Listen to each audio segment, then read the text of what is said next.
de la scène, bon, ça doit être un moment quand même qui doit aussi générer ses propres surprises. Donc voilà, j'aime bien quand même laisser un petit peu de suspense, quoi. Il y a quelqu'un que vous aimez beaucoup qui va jouer cette semaine, demain, au festival également, c'est Hubert Félix Thiéfaine. Oui. Son nom est juste au-dessus du vôtre, sur l'affiche derrière. Est-ce que vous pouvez nous expliquer un petit peu ce que représente Thiéfaine dans votre histoire musicale?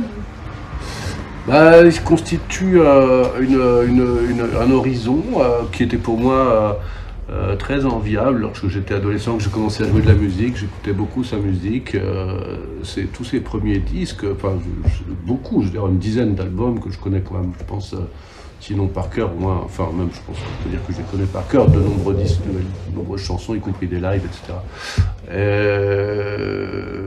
Donc oui, c'était mon inspiration principale quand j'ai commencé à écrire des chansons. D'abord, je reprenais les siennes. Quand j'ai commencé à apprendre la guitare vers 13-14 ans, je reprenais ses chansons assez vite. Et puis,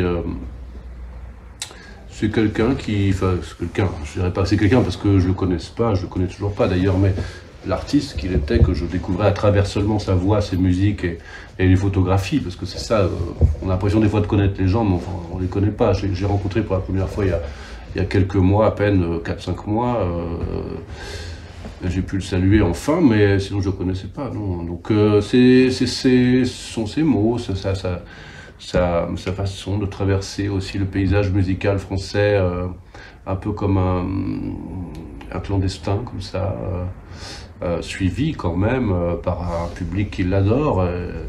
Et voilà, 40 ans que ce monsieur fait des concerts remplis des salles et des zéniths et des Bercy, quoi. Donc c'est une, je sais pas, c'est comme un continent caché, comme ça. Alors c'est aussi quelqu'un qui est assez discret, mais qui est pourtant très généreux, en tout cas dans son art. Donc voilà, il m'a semblé que c'était quelqu'un qui voilà, avait à la fois beaucoup de qualité dans son travail d'artiste et aussi dans la conduite de son métier, une certaine élégance, ne faisant pas feu de tout bois, quoi. Pas prêt à tout, pas prêt à tous les compromis, enfin. Vous jouez tout à l'heure sur la scène du Théâtre de Champagne. Dans quel état d'esprit vous êtes avant les concerts, justement? Vous sentez très détendu pour le moment? Je suis pressé de jouer, comme à chaque fois que je suis en tournée. Là, on est beaucoup en tournée en ce moment. Donc, les journées s'organisent autour de l'horaire du concert. Hein.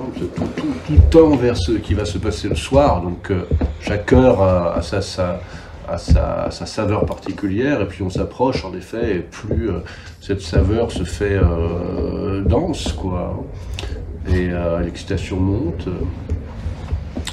Je me sens à la fois impatient, en même temps, comment dire, j'ai de la gratitude pour tout ce qui m'est offert de vivre en tournée avec mes camarades. Donc c'est plutôt une chose très agréable. Je mesure ma chance, quoi, comme dirait l'autre.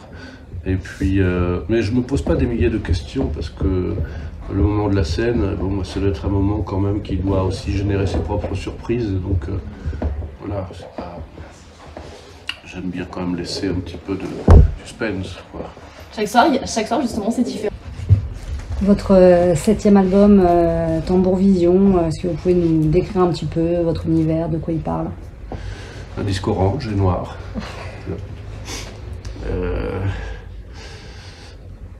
Il parle, comme souvent mes disques, je